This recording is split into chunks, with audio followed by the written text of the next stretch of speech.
Muy buenas, ¿qué tal?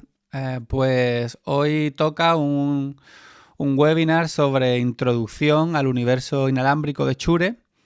Y bueno, trataremos temas como pues algunos conceptos básicos sobre RF, qué es el nuevo dividendo digital, qué es el escáner del espacio radioeléctrico.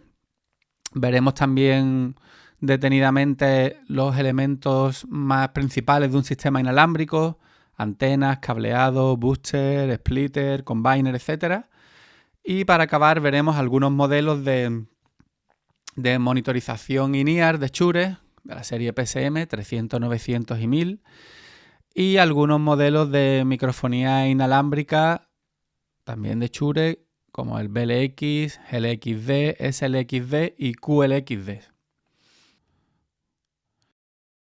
Bueno, como ya sabéis, los sistemas de radiofrecuencia pues están presentes en nuestra vida diaria en muchos dispositivos, ¿no? Telefonía móvil, mandos a distancia, transmisión de datos vía Wi-Fi o Bluetooth y, por supuesto, micrófonos inalámbricos y sistemas INIAR.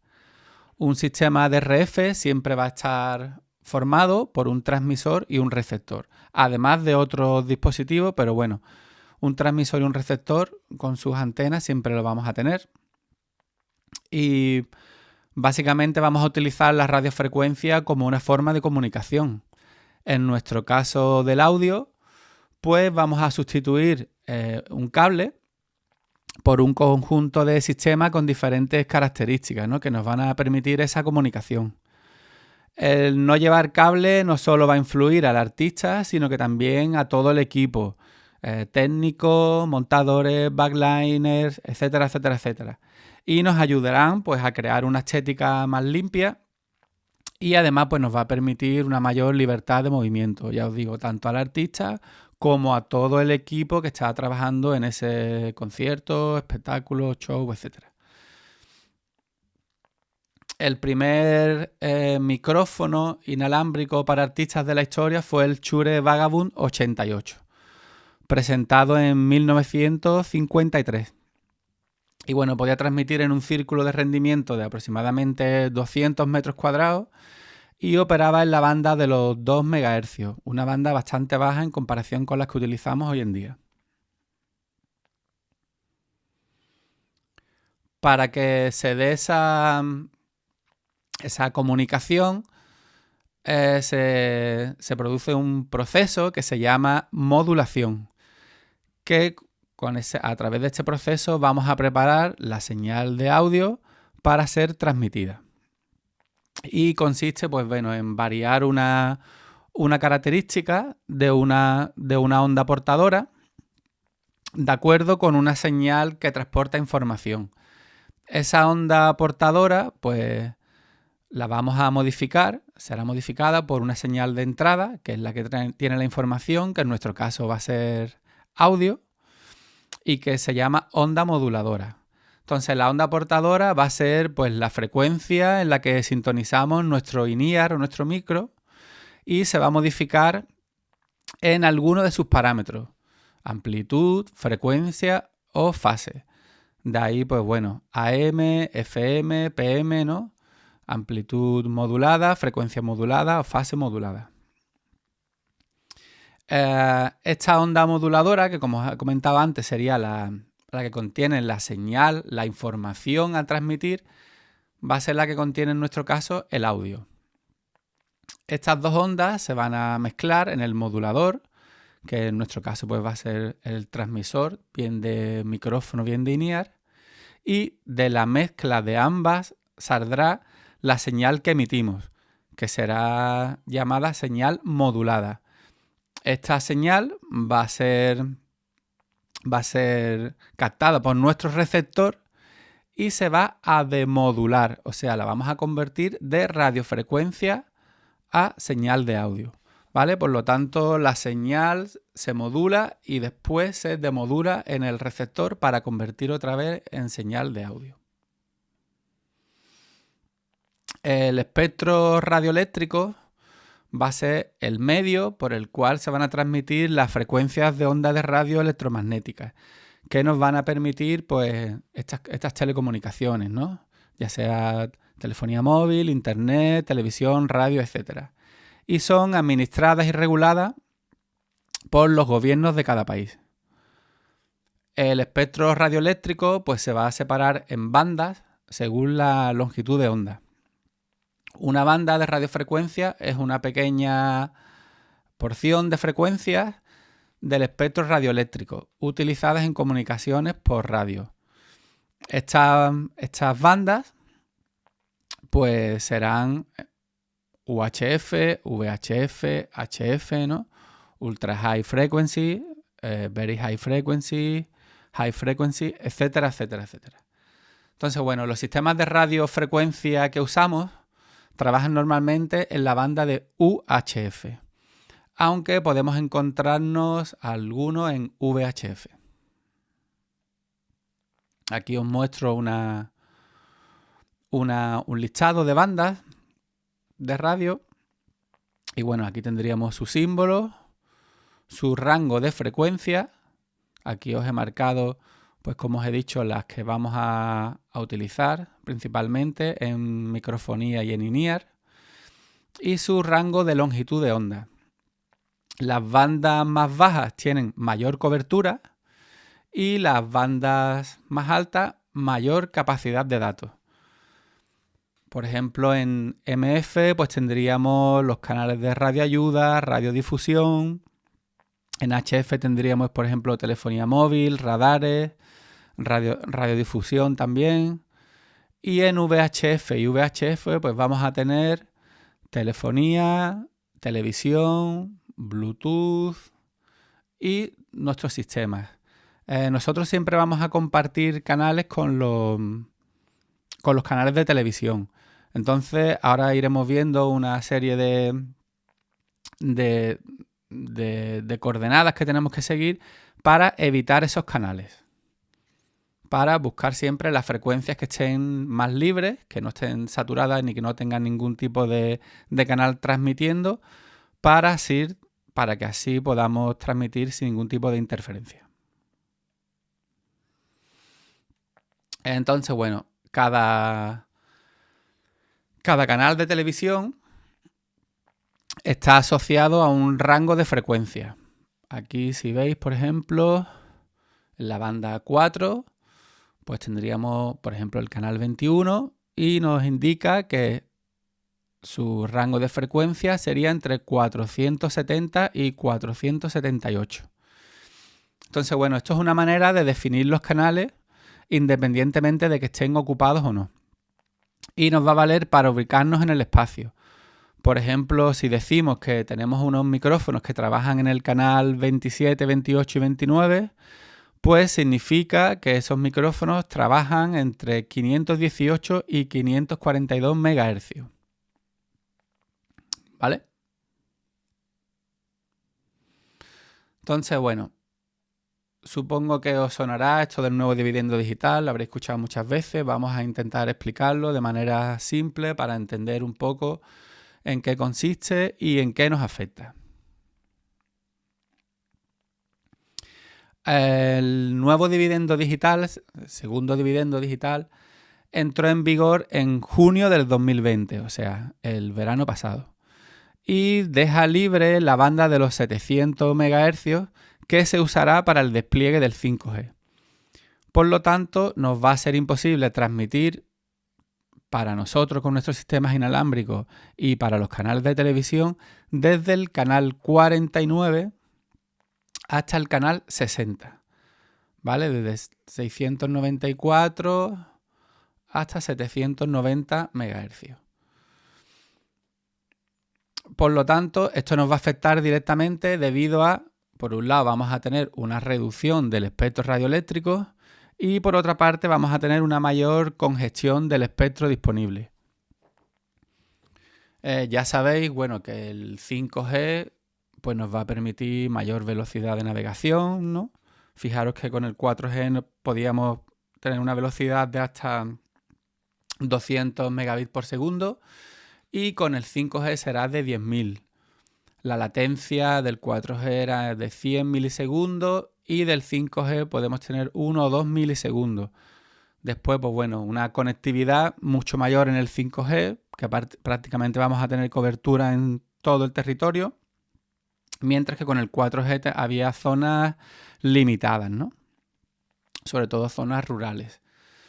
Y bueno, también va a permitir pues el Internet de las cosas, ya sabéis, casas y coches inteligentes, etcétera. Por lo tanto,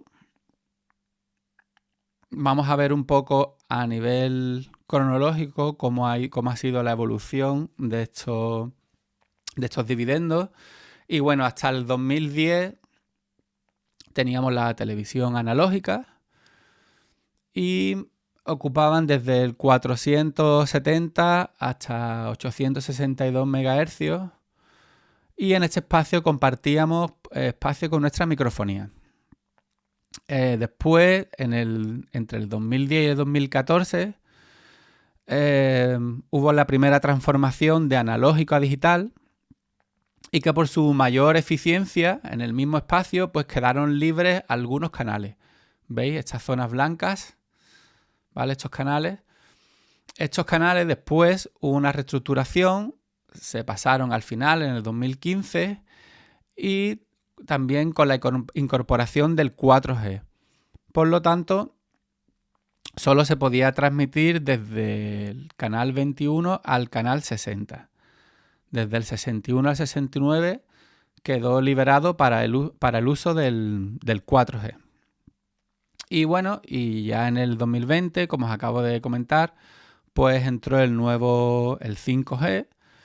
Por lo tanto, solo podremos retransmitir desde el canal 21 hasta el canal 48, quedando estas zonas de aquí liberadas para el 5G, 4G, etc. Entonces, bueno, aquí tendríamos de manera más clara exactamente las zonas en las que podríamos transmitir, ¿vale? Que será del canal 21 hasta el 48. Pero sí que es verdad que tras el primer dividendo quedaron algunos megas donde tenemos permitido emitir con nuestros micros. Son frecuencias contadas que quizás mejor usarla para cosas menores. Y en el segundo dividendo digital también quedaron unos megas liberados. Pero como ya os digo, pues son son un espacio bastante reducido. En este, por ejemplo, de aquí quizás vamos a tener un poco de saturación, ya que solamente tendríamos 2 megas libres. Y aquí, entre el canal 65 y 66, sí que tendríamos algunos megas más, serían 9. Y aunque no es considerado, como ya os he dicho, una porción profesional, sino más bien amateur, sí que se puede emitir en este espacio. Y además es una zona donde no hay apenas canales de televisión, o sea, va a estar súper liberado y por lo tanto sí que hay microfonía que trabaja en este rango de frecuencia. Bueno, una cosa que no os he dicho, supuestamente hasta el 2030 no va a haber más cambios según lo hablado por la UIT, ¿vale? La UIT es la Unión Internacional de Telecomunicaciones. Entonces, en sus últimas reuniones al respecto, se dijo que hasta el 2030 pues no va a haber más cambios. Por lo tanto, tenemos por delante 10 años, en principio, en los que no tenemos por qué tener ningún tipo de temor de comprarnos equipo y que se nos quede desactualizado por tema de frecuencia. No obstante, aquí me gustaría compartir. Aquí tendríamos un listado de las frecuencias no afectadas por el 5G y tendríamos todos los modelos de Shure, donde con su rango de frecuencia, su potencia, etc. Entonces, bueno, eso os lo compartiré en el chat y así lo tenéis para cualquier tipo de consulta.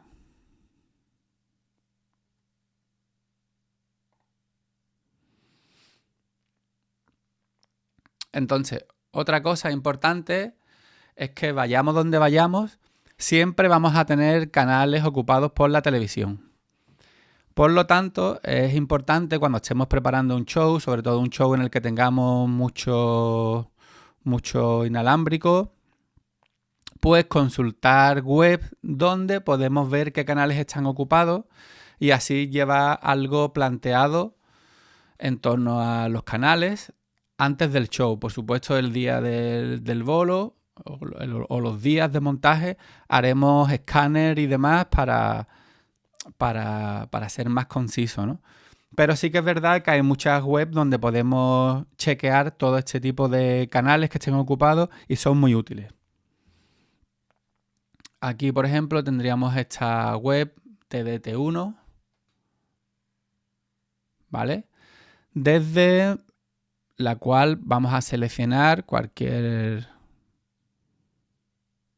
provincia. Yo, por ejemplo, me encuentro en Cádiz. Y me va a decir los canales de televisión que tenemos y en qué canal y en qué frecuencia está retransmitiendo cada uno. Por lo tanto, es una información bastante valiosa de cara a preparar todos nuestros sistemas INEAR para el bolo.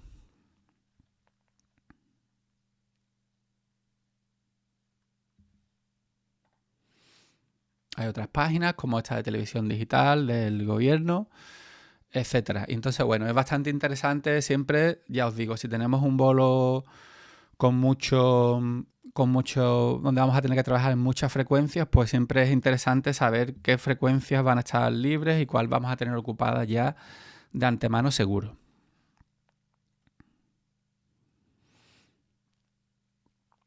Entonces, bueno, como os he comentado, el día del bolo haremos un escaneo del espectro radioeléctrico en el momento y en ese sitio.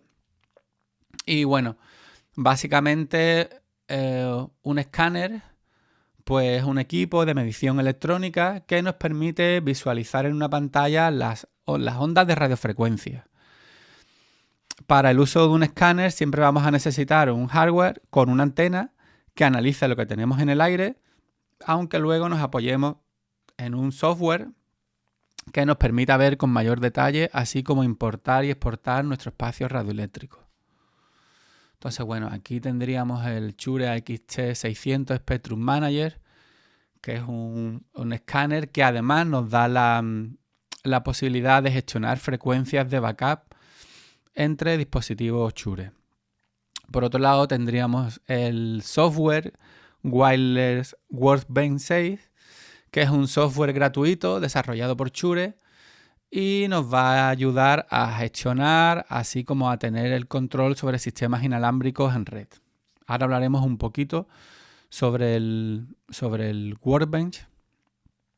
Y por supuesto, pues por ejemplo, una petaca de un INEAR también es un escáner con menos información, pero igualmente nos va a ayudar a buscar las frecuencias que estén óptimas para transmitir y nos va a decir, pues bueno, qué tipo de fuerza va a tener esa emisión en este canal, ¿no? Entonces, como os comentaba, pues bueno, el Wireless Workbench es un software de Shure que nos va a permitir la gestión completa de RF, ¿no? Desde la preproducción hasta el directo del show. Es compatible con los siguientes sistemas en red. Es el QLXD, ULXD, A100 Digital y PSM-1000. Entonces, bueno, también con el Workbench podemos importar archivos escaneados por otro tipo de escáner en formato SDB2, ¿vale? Podemos importarlo y ya trabajar y coordinar y demás funciones que nos permite el programa. Entonces, bueno, básicamente vamos a tener tres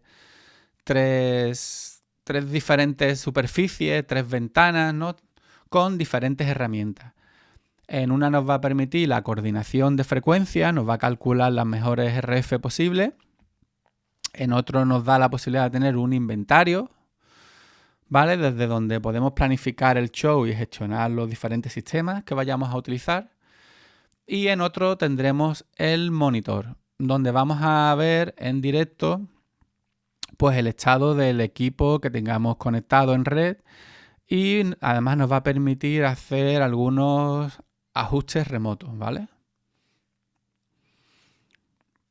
No obstante, si estáis interesados en más información sobre el Workbench, os aconsejo la página de Shure. Tenemos mucha información. Aquí tenemos el blog de Shure, donde también tenemos bastante información. Hay muchos tutoriales en español, ¿no? Si buscáis en el canal de YouTube de Shure en español, hay bastante material para informaros sobre el funcionamiento del Wireless Workbench.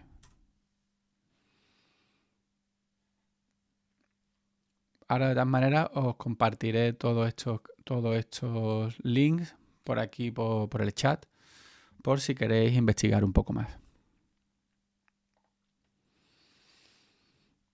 Entonces, bueno, vamos a ver cuáles serían los elementos de un sistema inalámbrico. Y bueno, lo primero que tenemos que tener claro es que vamos a tener pues un transmisor y un receptor, ¿no? Con sus respectivas antenas. Una cosa que es obvia, pero a veces nos puede crear un poco de confusión, es tener claro que en el caso de los micrófonos inalámbricos, el transmisor va a estar en el micro de mano o en el body pack, ¿vale? Y el receptor va a ser el rack.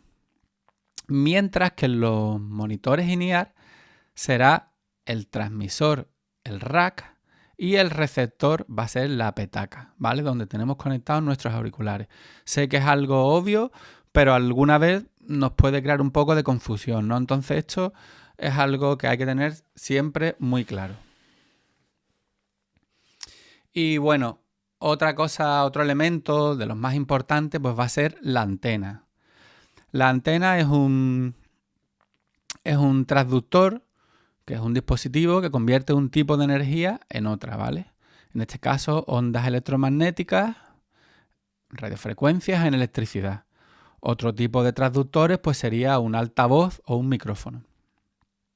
En las antenas va a haber antenas activas, que son aquellas que poseen un amplificador que nos permite elegir qué ganancia usar, ¿vale? Este tipo de antena solo la vamos a utilizar para recepción, o sea, para micrófonos, no para in-ear. Y las pasivas son aquellas que no poseen booster, o sea, no poseen amplificador. Y la podemos usar tanto para micrófono como para in-ear. Por lo tanto, como os acabo de decir, el micrófono permite el uso de antenas activas y pasivas, mientras que los in-ear solo van a permitir pasivas.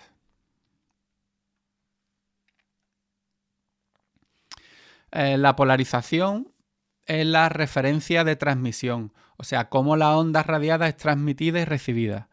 Puede ser vertical o circular.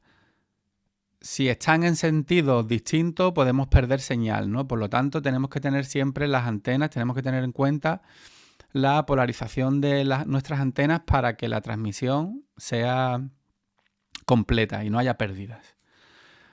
Después, por otro lado, tendríamos la ganancia, que es el alcance que tiene la antena.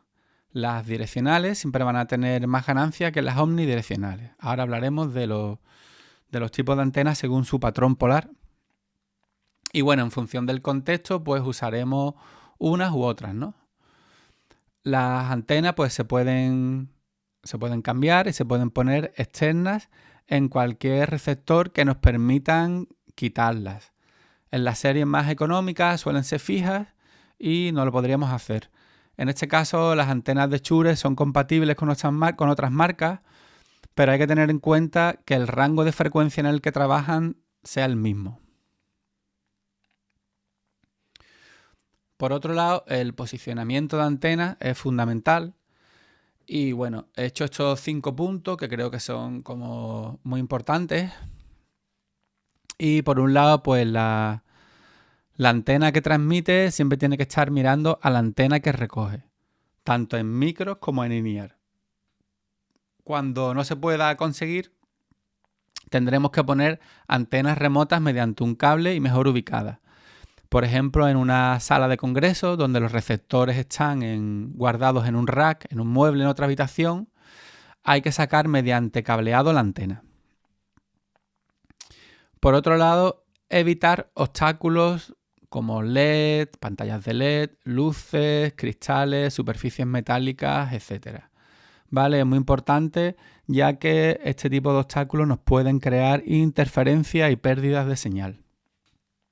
Por otro lado, también importante, nuestro cuerpo absorbe, por lo que las antenas tienen que estar altas para que el público no absorba señal. Igualmente, si el ponente tiene un transmisor body pack en la espalda, por ejemplo, lo suyo es que el receptor del micro, en este caso, no esté delante, sino que esté detrás suya en línea directa, ya que la pérdida de absorción de nuestro cuerpo es en torno a unos 15 dB, o sea, es bastante. Por lo que esas cosas tenerlas en cuenta. Siempre que tengamos emisor y receptor y entre ambos tengamos público, pues la antena siempre tirarla por arriba. Por otro lado, nunca poner las antenas transmisoras y receptoras demasiado cerca. Lo ideal sería un mínimo de 3 metros. Muchas veces en racks cercanos tenemos los in-ear y los micros. Realmente el problema no es que estén los receptores y transmisores estén en el mismo rack, sino el problema son las antenas, por lo que las antenas tienen que estar separadas. En este caso, los transmisores de in-ear envían mucha más potencia y nos pueden llegar a saturar, así que igualmente lo que os decía antes, si podemos un mínimo de 3 metros para evitar todo tipo de interferencia. Y por otro lado, también es importante que las antenas estén alejadas de cualquier superficie metálica en paralelo, ¿no? Otras antenas también. Entonces, bueno, separar mínimo de 10-15 centímetros para evitar perder eficiencia. En el caso de las paredes, pues también es importante separarlas de una pared en paralelo, ya que no sabemos qué hay detrás de esa pared. Y quizás pues podemos tener algo metálico y nos puede crear pues reflexiones y pérdidas de señal. Entonces, bueno, para evitar tener varias antenas en el mismo rack, vamos a utilizar distribuidores o combinadores. Por otro lado, tendríamos antenas según su patrón polar. Y en este caso, pues estamos viendo antenas direccionales log periodic, ¿vale? Sería una antena con un patrón polar cardioide. Vamos a tener la ganancia en el eje delantero y el rechazo en la parte trasera. En este caso, pues bueno, tenemos dos modelos, el PA805 y el UA874. Ambas tienen un ancho de captación o un beamwidth de entre 100 grados, 120 grados aproximadamente, ¿vale? Sería algo así. Y bueno, son antenas direccionales. En este caso, de estos dos modelos, aparentemente iguales, hay una gran diferencia y es que la UA874, tiene un booster, ¿no? Que nos va a amplificar esa señal, ¿no? Este booster, pues, es conmutable y nos permite, pues, transmitir a menos 6 dB, 0 dB, más 6 dB y más 12 dB. Por lo tanto, esta antena, que es activa, solo la utilizaremos en microfonía, mientras que este modelo, el PA805, lo podremos utilizar pues tanto para micro como para in-ear. La ganancia de esta pasiva pues sería en torno a unos 6,5 dBi. Por otro lado, tendríamos antenas omnidireccionales que serían, pues bueno, antenas que nos van a permitir tener una cobertura en 360 grados con una ganancia mucho más pequeña y serían también una antena pasiva. En este caso son la mayoría de antenas que trae un micrófono inalámbrico o in-ear de fábrica, ¿no? Y se van a dividir en un cuarto de onda o de media onda. Las de un cuarto de onda son de banda más corta y funcionan mejor cuando están en el equipo. Si necesitamos sacarlas ya no funcionan tan bien, por lo que sí que sería importante tener una de media onda. Son antenas, como ya os he dicho, pues bueno, con una ganancia menor, pero con una cobertura en 360 grados. Una cobertura como si fuera un donut, básicamente. La parte de arriba sería la parte donde no transmitiría y sería en 360 grados. Y por otro lado tendríamos antenas helicoidales, ¿no? Debido a su transmisión circular, pues va a trabajar bien con antenas orientadas tanto en horizontal como en vertical. Es una antena muy direccional con un beamwidth de 72 grados y con gran rechazo por la parte trasera. Es la que más ganancia tiene, pero a la vez tiene un beamwidth, como ya os he dicho, mucho más estrecho. Por lo tanto, este tipo de antena sería más recomendable para exteriores, que hay pocas reflexiones, ya que para sitios pequeños cerrados, pues entre que no abre mucho y que al estar tan pegada al músico, si se mueve un poco puede perder la cobertura.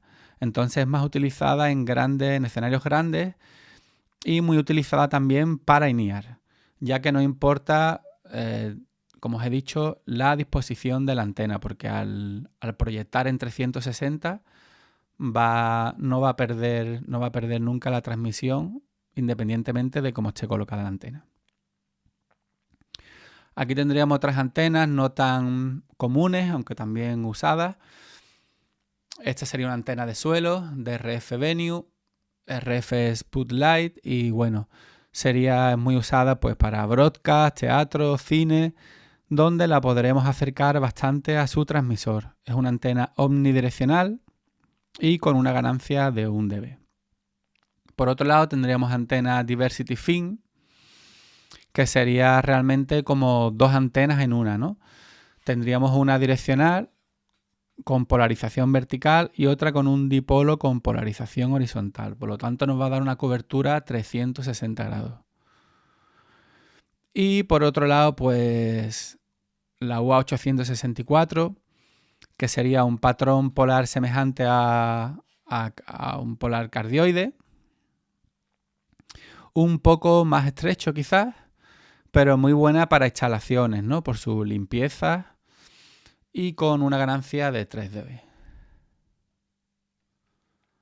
Entonces, bueno, también es muy importante el uso del cableado y tenerlo en cuenta, pues siempre vamos a utilizar coaxiales de 50 ohmios, teniendo en cuenta las pérdidas que podamos tener. Aquí tenemos un cable RG58 de la marca Cloth, con el cual tendremos una pérdida de 39 dB por cada 100 metros, por lo que se recomienda usar como mucho 5 metros. Por lo tanto, lo utilizaremos en distancias pequeñas, ¿no? Por ejemplo, para cablear el patch, el rack, etc. Por otro lado, el GA27 Flex, pues un cable coaxial de baja pérdida y tendremos una pérdida de 11 dB por cada 100 metros. Este sí que lo podremos utilizar para distancias más largas. Ideal para poner las antenas pues más lejos de nuestros racks, ¿no? Como os he dicho, es muy importante siempre tener en cuenta la cantidad que estamos perdiendo al usar los cables. Entonces, bueno, normalmente cada marca suele tener sus propias tablas de pérdida según los modelos y aún así también tenemos diferentes web y diferentes aplicaciones para calcular esa pérdida. Aquí, por ejemplo, tendríamos esta web, desde la cual podemos calcular esa pérdida de manera sencilla. Entonces, bueno, aquí pondríamos el tipo de cable, RG58. Aquí le vamos a decir la frecuencia, por ejemplo, 500 megas. Y aquí le vamos a poner la distancia en metros. Le damos a calcular. Y aquí nos va a decir la pérdida que estamos teniendo, que será en torno a unos 15, 16 dB de pérdida. Por lo tanto, esto será lo que tendremos que compensar con un booster. ¿Ok? Esta también os la voy a pasar para que la tengáis por aquí.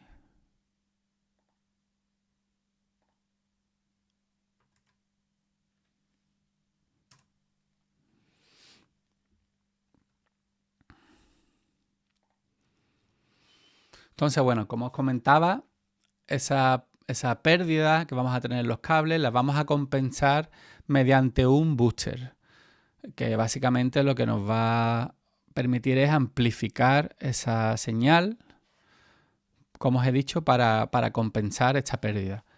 Hay una regla no escrita en cuanto a la pérdida de ganancia de un sistema de RF que nos podemos permitir hasta en torno a 5 dB. A partir de 5 dB ya sí que podemos notar unas pérdidas mayores y algunos problemas, ¿no? Entonces, bueno, el truco para trabajar bien con los boosters básicamente va a ser utilizarlo para compensar esa pérdida, no para amplificar más la señal, ¿ok? Entonces, para cubrir una distancia larga, para empalmar dos cables coaxiales, no lo vamos a hacer con una T ni con ningún otro elemento, sino que lo vamos a hacer mediante un booster, para, como ya os he dicho, ir siempre compensando esa pérdida.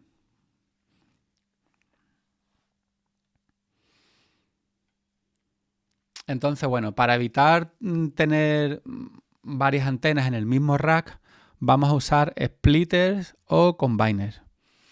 El splitter o distribuidor recibe la señal de las antenas transmisoras de los micros y nos la va a distribuir a los receptores, mientras que el combiner va a recibir la señal que viene de los transmisores de INEAR y se enviará por una sola antena hacia las petacas.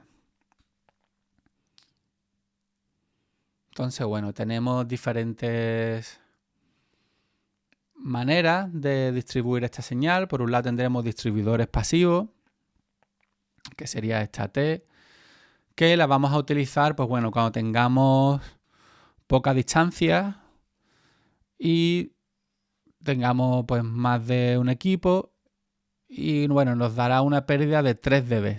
Por lo tanto, no vamos a tener problemas como ya os he comentado antes, ¿no? En este caso el modelo UA221 de Shure y bueno, es una T simple, un distribuidor pasivo.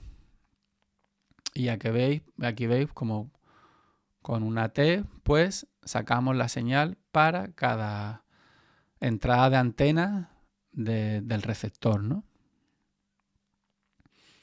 Por otro lado tendríamos distribuidores activos, que sería un rack donde entran las antenas y tienen salidas para los sistemas inalámbricos.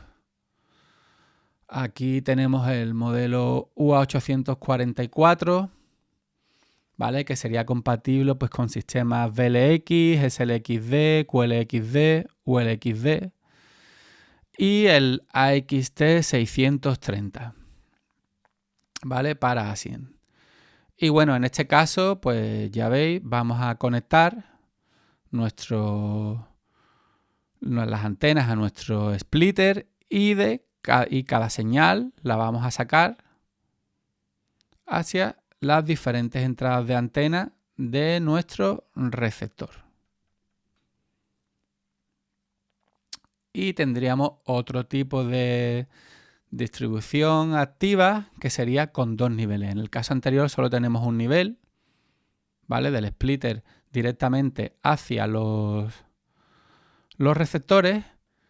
Y en este caso vamos a tener dos niveles, o sea, un splitter lo vamos a conectar a su vez con otros splitters. O sea, de un distribuidor primario vamos a conectarlo a distribuidores secundarios. En este caso es importante, no se recomienda, según el fabricante, según Shure, no se recomienda cascadas con más de 2 niveles, porque a cada nivel nos puede aumentar un poco el ruido y, como ya sabemos, pues bueno, eso es un gran enemigo de los sistemas inalámbricos. Por lo tanto, esas serían las dos maneras de conectar distribuidores activos, ¿no? Como ya os he dicho, el máximo sería 2 niveles para evitar esos ruidos. Por otro lado, tendríamos otra manera de conectar diferentes receptores, que sería en cascada.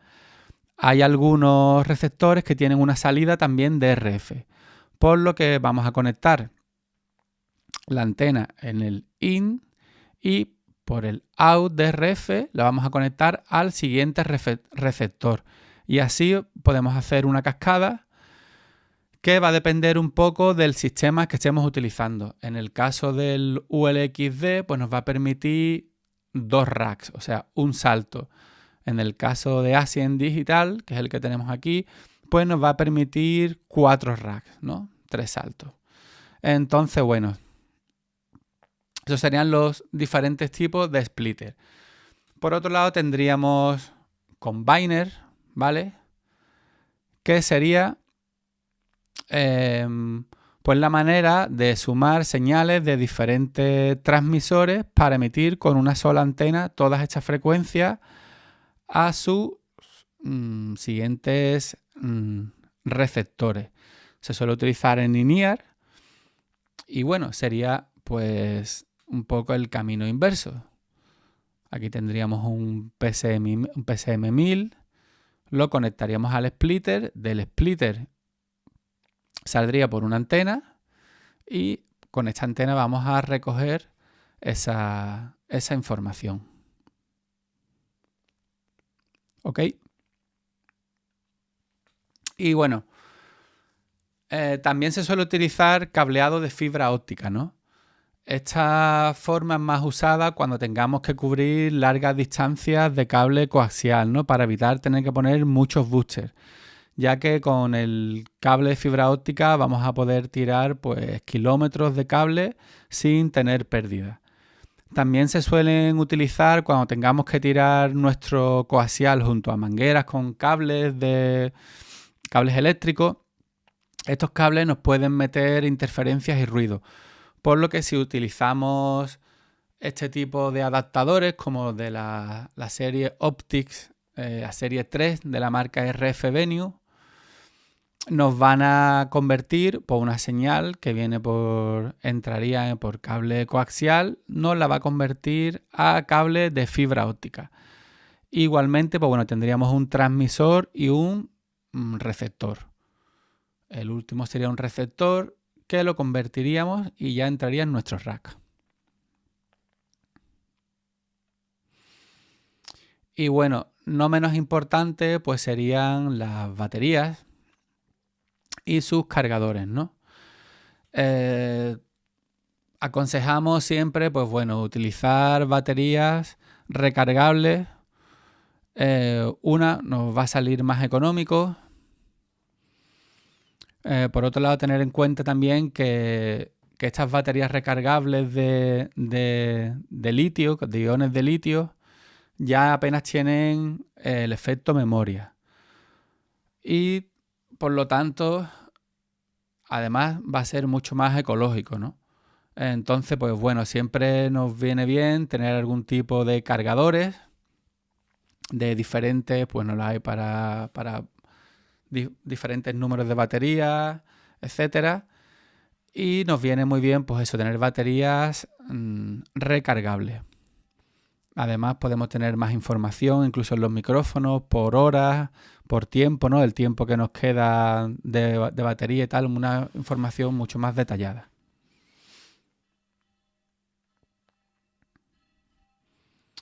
Entonces, bueno, para recapitular esto que hemos visto de los diferentes elementos de un sistema inalámbrico, pues vamos a ver el ruteo de una señal de audio de un micrófono inalámbrico.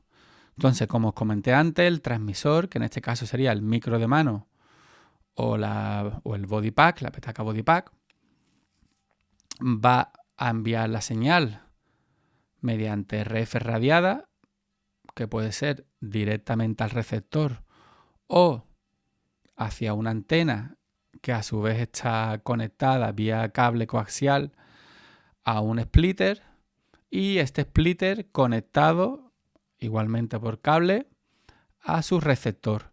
Y una vez que la información ya la tenemos en el receptor, se va a conectar por cable de audio a nuestra mesa de mezcla. Esto sería en el caso de un micrófono inalámbrico. En el caso de un monitor in-ear, pues el ruteo sería al revés. La señal parte de la mesa de audio, de nuestros envíos auxiliares, nuestros envíos de monitores, iría al transmisor conectado por conexión XLR o TRS, o sea, mediante un cable de audio. Del cable del transmisor, pues puede ser enviado directamente por RF radiada al receptor o a través de un combiner, ¿no? Como hemos visto antes.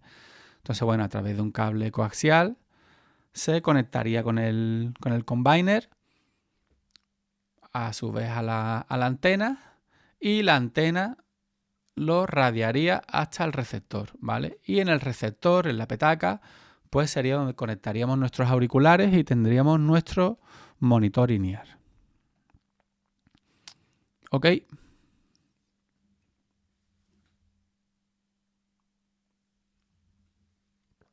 Entonces, bueno, vamos a ver algunos elementos, algunas pruebas y chequeos sencillos, pero que nos pueden ayudar bastante. Entonces, una vez que tenemos ya seteado nuestro equipo, el cableado, sintonizado las frecuencias y tal, estaría bien tener este tipo de pruebas como premisas, ¿no? Para evitar pues, futuros problemas en el bolo. Entonces, lo primero sería verificar la cobertura de la antena. Básicamente vamos a dar paseo por la zona de actuación para saber hasta dónde llegamos, tanto con in-ear como con los micros. Aquí es interesante hacerlo con y sin audio. Y así también podemos escuchar si tenemos cualquier interferencia o cualquier cosa no deseada, ¿vale? Entonces, bueno, eso sería para verificar la cobertura de la antena. Por otro lado, vamos a verificar las frecuencias. Esto sería una técnica que se llama word game y es un proceso en el cual pues vamos a encender todos los transmisores y todos los receptores. Y después vamos a apagar el transmisor 1. Si el receptor 1 no muestra ninguna señal, entonces es que estamos en un buen canal, ¿vale?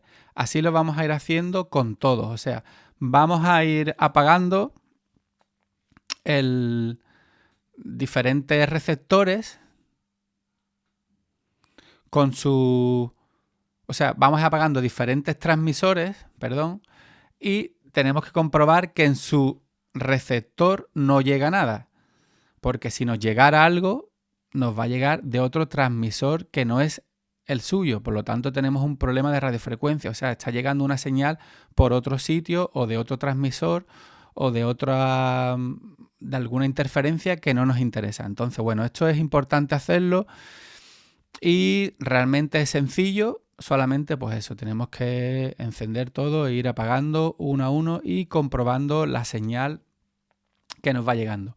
En el caso de que no nos vaya llegando señal en el receptor con su transmisor apagado, es que vamos por buen camino. Y por otro lado, muy importante también sería verificar los envíos de audio. Pues vamos a comprobar, o sea, tanto salidas de mesa como entradas, tanto en in-ear como en los racks de microfonía. Vamos a comprobar que todas las señales entran y salen bien, sin ruido. Vamos a chequear los estéreos, vamos a chequear los búmetros. Entonces, bueno, aquí pienso que con estas 3 pruebas, hay algunas más, pero con estas 3 pruebas sencillas podemos tener un poco una seguridad de que vamos por buen camino.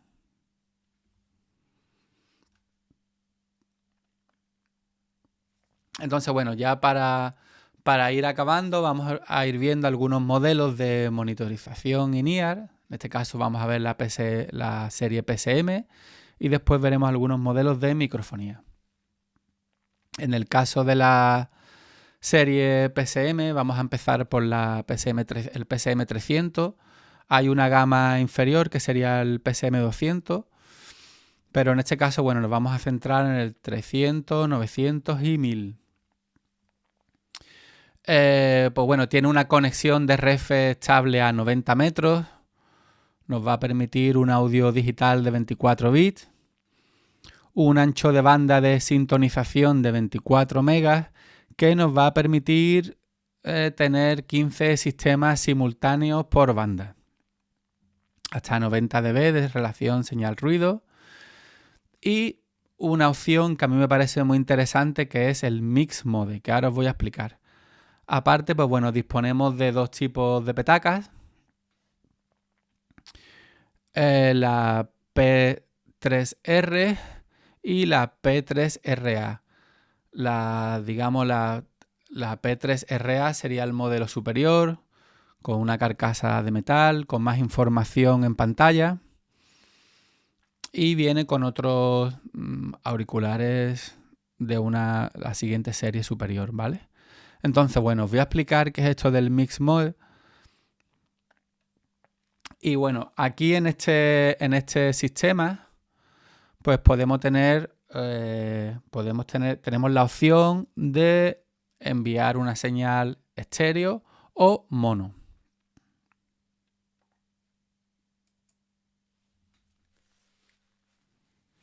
En este caso, la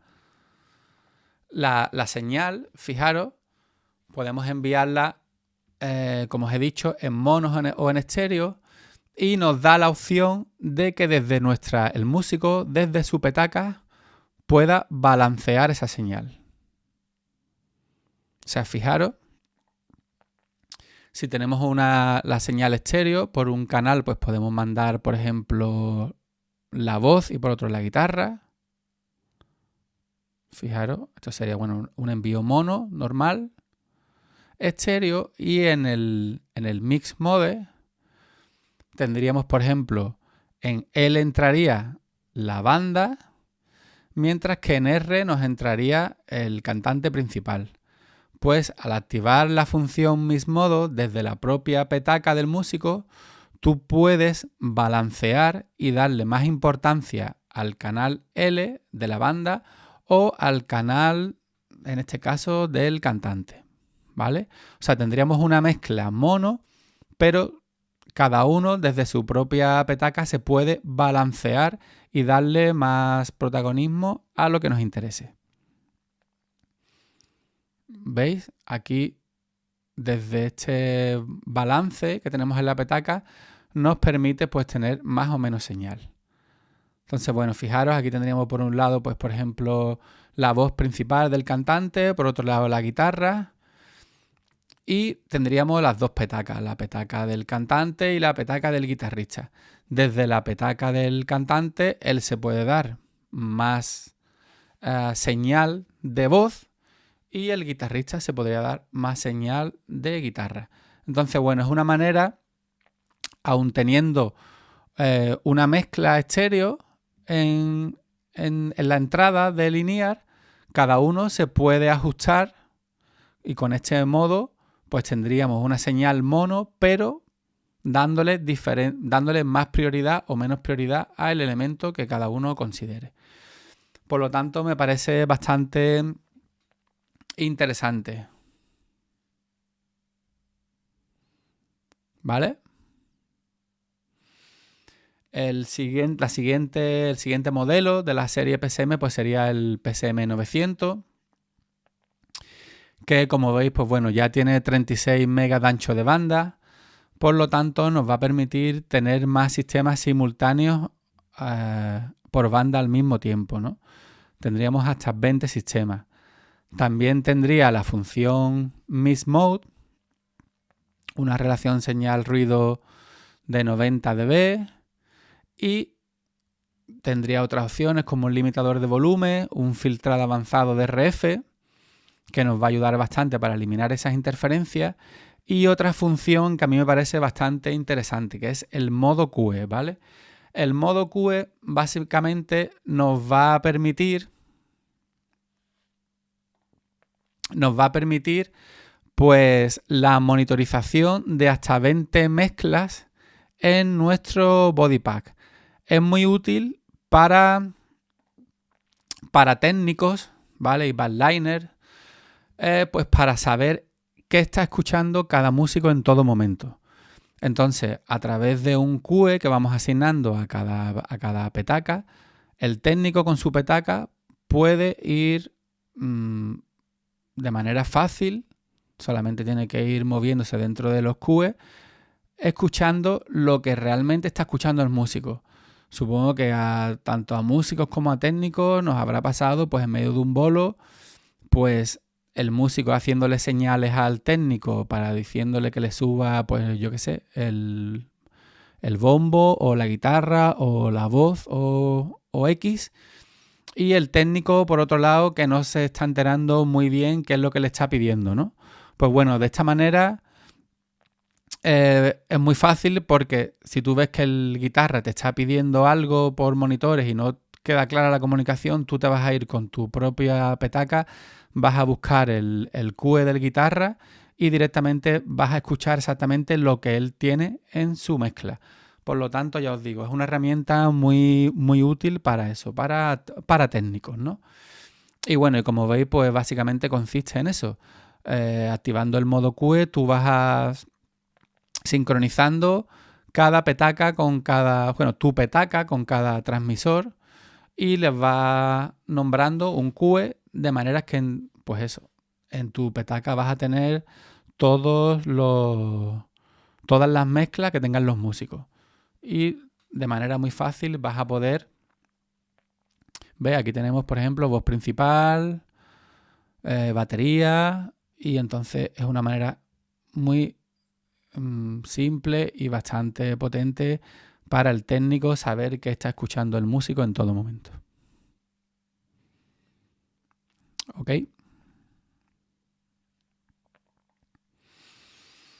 Y bueno, para acabar con los modelos de INEAR, pues tendríamos la serie PSM-1000, que sería la gama alta, que bueno, va a tener todas las funciones del PSM-900. El ancho de banda en este caso ya va a ser prácticamente el doble. Nos va a permitir 49 sistemas simultáneos por banda, ¿no? Además, vamos a tener un envío de 2 señales estéreo. Una relación señal-ruido de 90 dB. Por supuesto, va a tener la función Mix Mode, va a tener la función modo QE, y además va a incorporar 2 puertos de Ethernet, que nos va a permitir, pues bueno, la transferencia de datos con el Workbench, como os he comentado antes, y nos va a permitir, pues eso, coordinar y frecuencias desde este software, además de actualizar el firmware, etcétera, todo a través de ese cableado en red. Y bueno, también trae un filtro avanzado de RF más potente. Así que bueno, el PSM-1000 sería como la gama alta y de las más utilizadas, pues en bolos ya más grandes.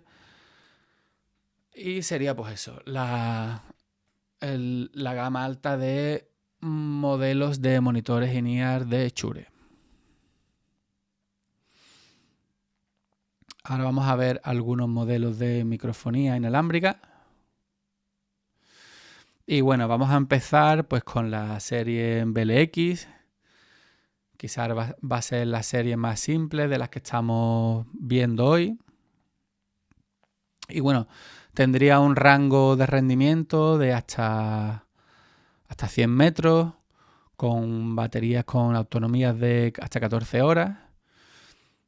Y bueno, con múltiples opciones de transmisores de petaca, solapa, etcétera, y micrófonos de manos, ¿no?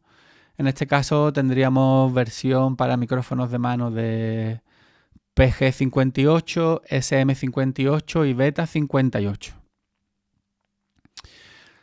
Nos permite 11 sistemas compatibles por banda, con un ancho de banda de 24 megas y una función Quick Scan que localiza el mejor canal de frecuencia disponible.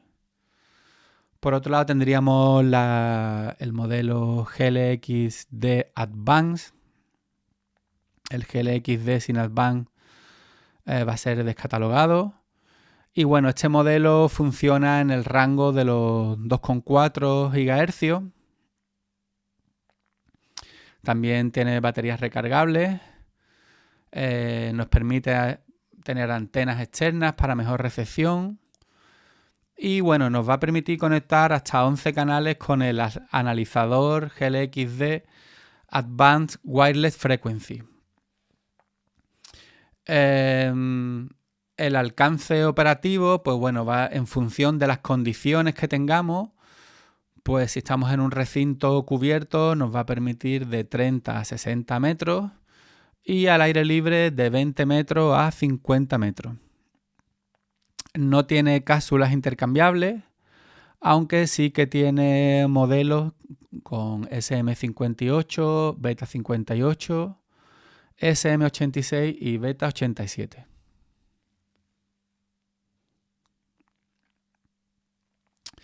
También dispone de esta opción, que es el GLX-D16, que sería un sistema inalámbrico pues para guitarra y bajo con receptor de pedal, ¿vale?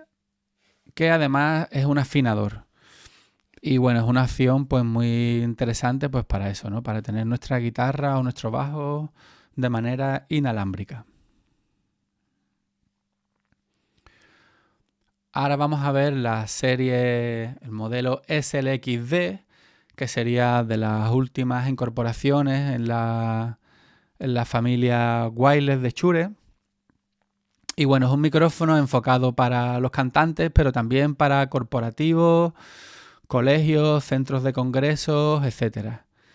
Y bueno, como características así importantes, pues tiene una RF bastante clara, bastante libre de interferencia, una muy buena calidad de audio y una cosa muy importante, una muy fácil configuración.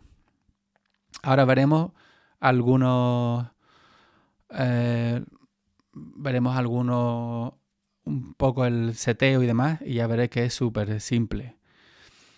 Y bueno, dispone de 44 megas de ancho de banda, lo cual nos va a permitir tener 32 canales simultáneos por banda. Nos permite también conexión en red para automatizar pues, el escaneo de frecuencia entre sí, aunque no es compatible con el Wireless Workbench.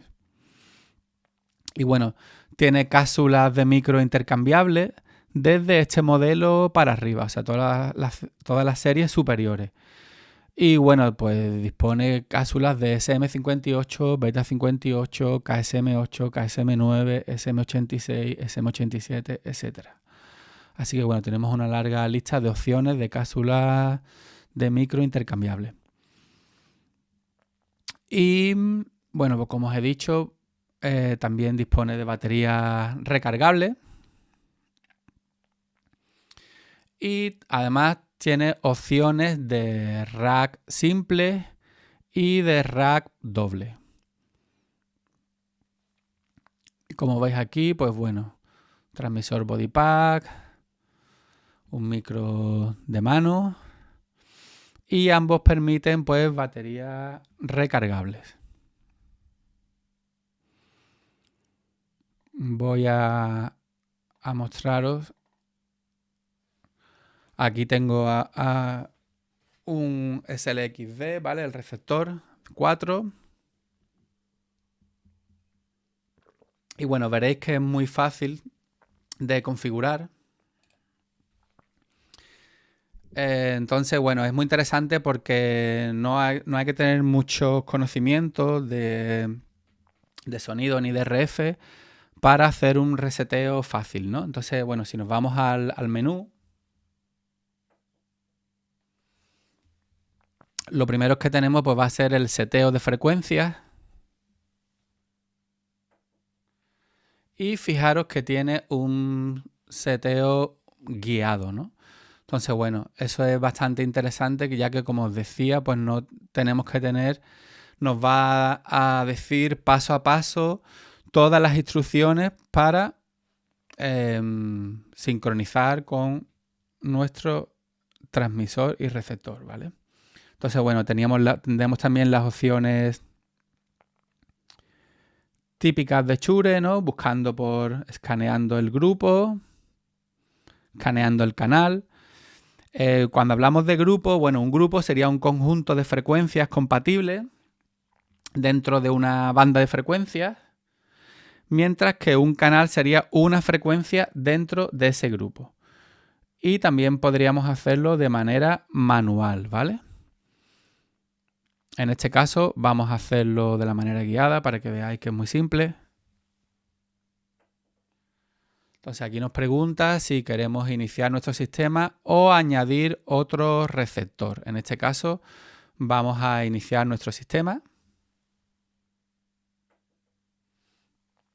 Y nos va a ir preguntando y nos va a ir diciendo qué tenemos que hacer.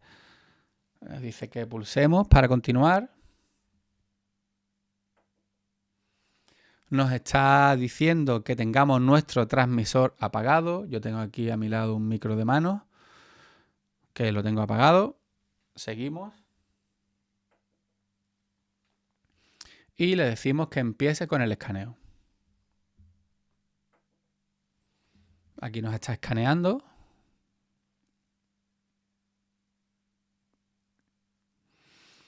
Y nos dice, pues bueno, que tiene 31 frecuencias disponibles y un receptor, así que asignamos.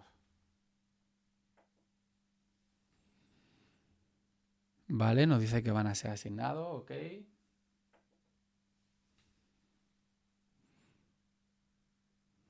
Y ahora nos dice que sincronicemos con nuestro transmisor. Encendemos nuestro transmisor. Como ya sabéis, tendremos que buscar el infrarrojo, o sea, tanto del transmisor como del receptor. Le damos a Sync.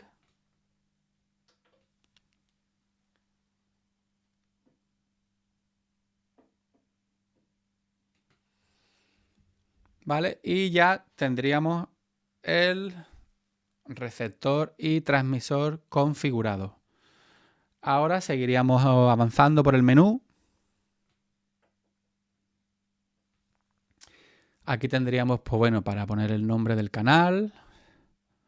Y aquí tendríamos en Gain, bastante fácil también, para ajustar la ganancia de nuestro micro. Aquí, si os fijáis, me está indicando la ganancia óptima. En este caso estamos en una ganancia perfecta. Podemos subir o bajar como queramos. ¿Vale? En este caso la tenemos bien así. Y le decimos que OK.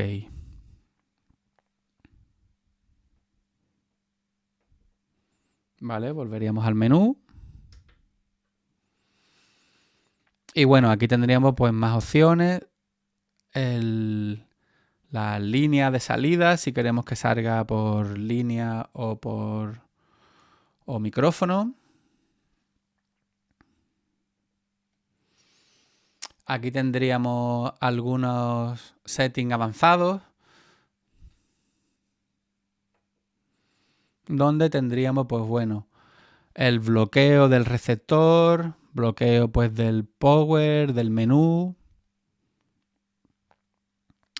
Tendríamos también la configuración de red, los controles de acceso, ¿vale? Para bloquear o permitir, acceso a terceros. Bueno, para aplicar y sincronizar configuraciones del transmisor. Y por ejemplo, el Device Preset también es muy interesante, ya que aquí podremos guardarnos nuestro preset.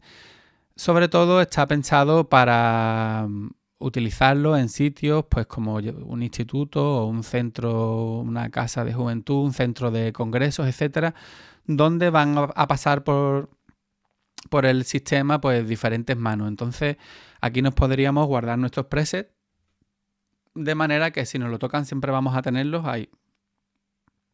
Aquí tendríamos el Factory Preset, ¿vale? Que sería pues bueno, restablecer todos los ajustes de la configuración de fábrica.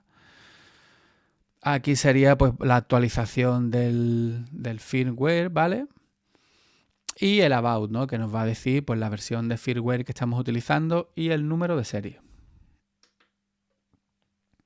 Otra opción también interesante sería el help, que en el help, a través de un código QR, si lo pasamos con el teléfono, automáticamente se nos va a ir a la página de Shure donde tenemos vídeos, tutoriales, donde vamos a tener manual, etcétera, etcétera, de este modelo.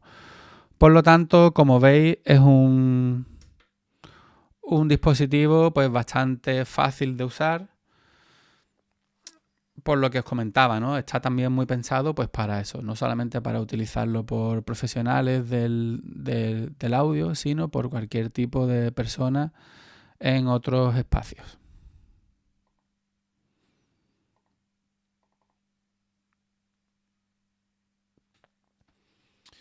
Entonces, bueno, seguimos con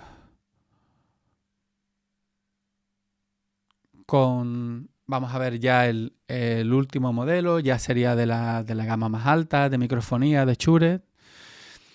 Y bueno, tendría la misma potencia de transmisión que el SLXD, baterías recargables, un audio con un rango de frecuencia bastante bueno. Nos permitiría encriptación de la señal, un ancho de banda de 64 megas que nos va a permitir pues hasta conectar hasta 60 sistemas. Y bueno, será compatible pues con Wireless Workbench como con el Shure Plus Channel, ¿vale? Que sería una aplicación de móvil que nos permite el monitoreo y control desde dispositivos iOS. Y bueno, pues hasta aquí es lo que teníamos preparado para el webinar de hoy. Y bueno, si tenéis alguna pregunta, me podéis decir por el chat o bien, como os he comentado antes, escribir a marketing@iarpro.es.